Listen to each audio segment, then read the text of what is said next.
Tai ką, sveiki visi, turime jau antrą Sendos epizodą. Tai šiandieną pradedam nuo naujų dalių gavimo iš mūsų mylimosios Kinijos.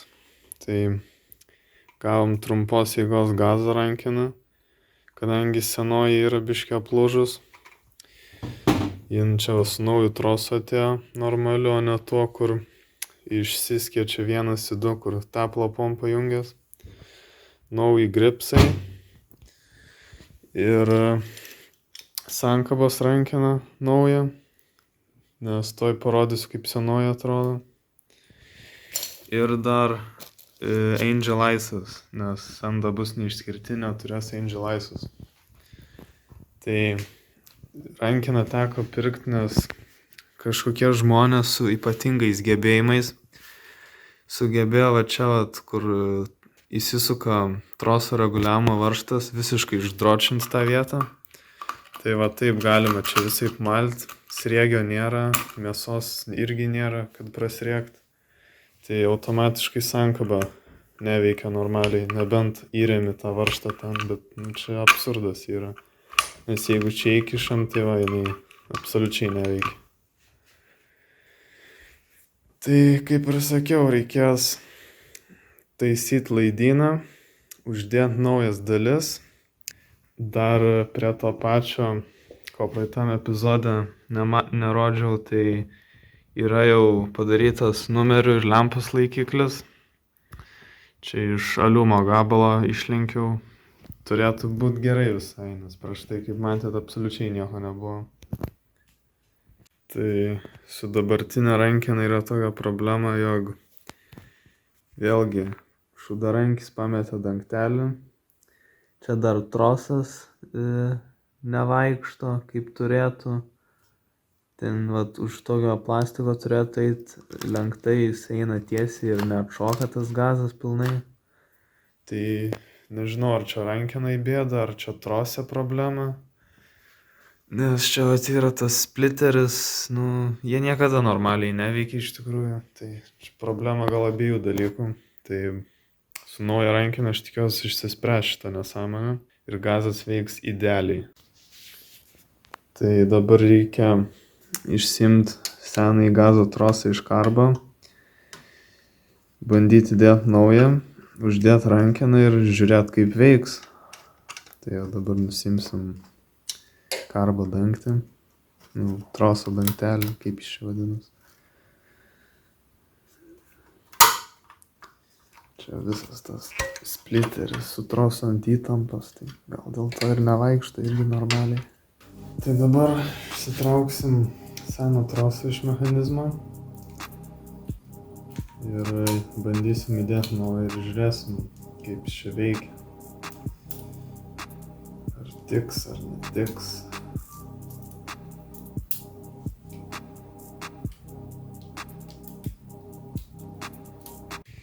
Tai dabar nuiminėsim gazo rankeną. Tai va čia šitos du apatinius varžtus atlaisvinam. Atlaisvinam šitą, kuris įsispaudžia į vairą. Čia vat buvau skylę išgręžęs, kad laikytus rankeną. Ir nuimam, to įdėsim naują. Gazo rankena jau uždėta.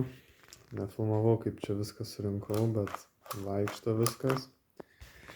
Dabar reikės surinkti kitą dalį, kur dedasi karba su visa gazo sklende. Tai kai renkat gazo sklendę, adatą turi įsidėti pati pirmoji, o po to tik tais dedas šitas plasmasiukas, tai nesumaišykite eiliškumo. Tai va jau įdėjau. Viskas puikiai susirinko.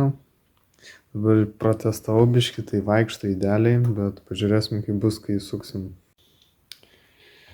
Žodžiu, surinkau rankeną, viskas vaikšto idealiai, bet troso neužtenka.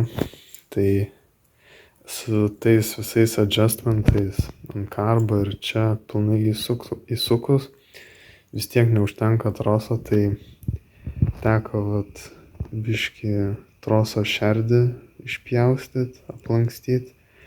Tai dabar tuoj parodysiu.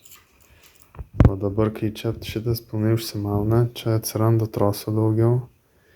Ir čia galės puikiausiai įsistatyti, nes prieš tai, norint į gazo rankeną įstatyti tą troso galą, tai jis jau ant įtampos būdavo ir sklendė kardijo buvo pakilus. Tai, žodžiu, visas gazas jau būdavo įjungtas kažkiek, dabar problema išspręsta. Pilnai surinkau, tai pasaka čia ne gazas, lyginant su senu, tai čia iš vis žiauriai zaibys.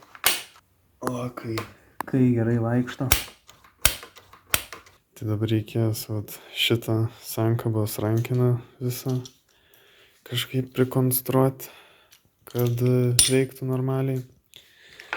Čia nuo šitų mygtukų, va šitą vietą, kur veidrodis dedas, rankeną montuojas, reiks nupjauti, kad nesimaišytų, nes čia atskiras yra. Tik dar aš nesuprantu, kas čia priburta. Nulauži trosą ir kažkokį metalo gabalą, varžto sriegį įvarai. Žodžiu, čia stebuklų pilna, bet trosas laikos, tai paliksiu gal tokį, jeigu tiks, jei ne, teks dar trosą pirkti naują. Tada dabar uždėta jau yra nauja rankeną sankabą su laikikliu.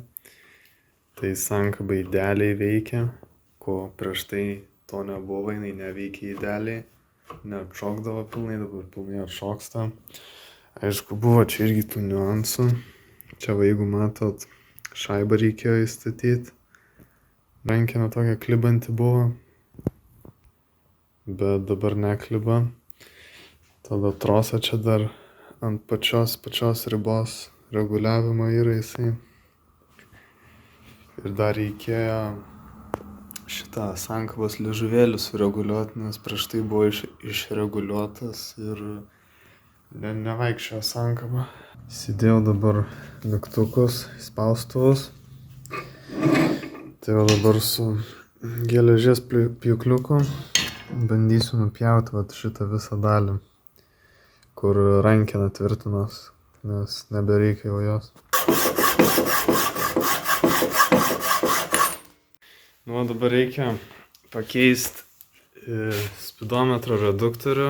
Čia turiu naują nusipirkęs, nes ten viduje dantračiai visi sulūžę, išmalti. Tai pasikeisim, užsidėsim trosą ir žiūrėsim, ar spidometras veikia.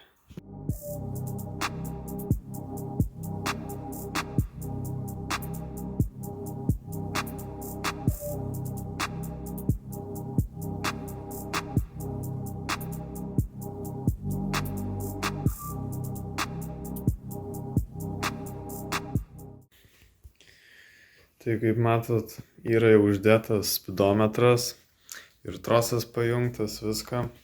Ir kas džiugu, jog spidometras iš tikrųjų veikia, galiu pademonstruoti. O matot, greitis kyla ir leidžias.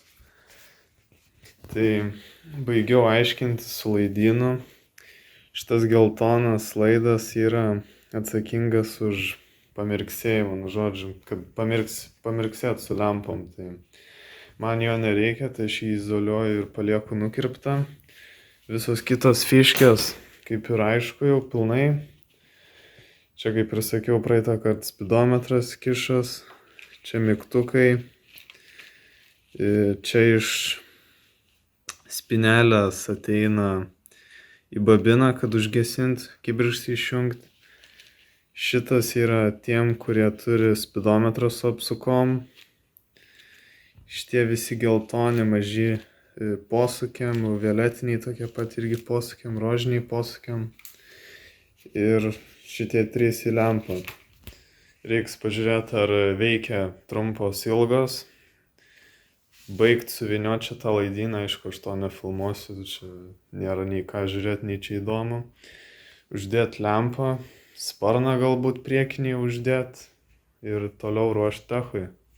Jeigu matos, padariau kažkokį grubų cable managementą. Šiaip ne taip tilpo ten viskas. ir uždėjau lempą grubiai. Tai vaizdas tikrai jau atsiranda. Bus jinai kol kas va tokia mėlyna su žaliom linijom. Nežinau, ar čia dažai sutrukinėja, ar čia kažkas tokį dizainą darė, bet jo. Dabar bus mėlyna iki techo, o po techo jau dažysim. Kokią spalvą dar nesakysiu, galit pabandyti paspėliot, bet dažysis ir ratai, rėmas, visi plastikai, tai atrodys tikrai įspūdingai. Uždėjęs lempą nebeiškenčiau, turėjau už sparną uždėti, pažiūrėti kaip atrodys. Tai vaizdas jau susidaro, bet tai snapo dydis tai žiaurus. Jūs pažiūrėkit, realiai per visą ranką, čia priekį. Kosmosas. Primena tuos KX500 80 metų, kur ten turi belio kokio dydžio sparnus. Bet man visai patinka, taip įdomiai atrodo. Gera skiauterė, tikrai.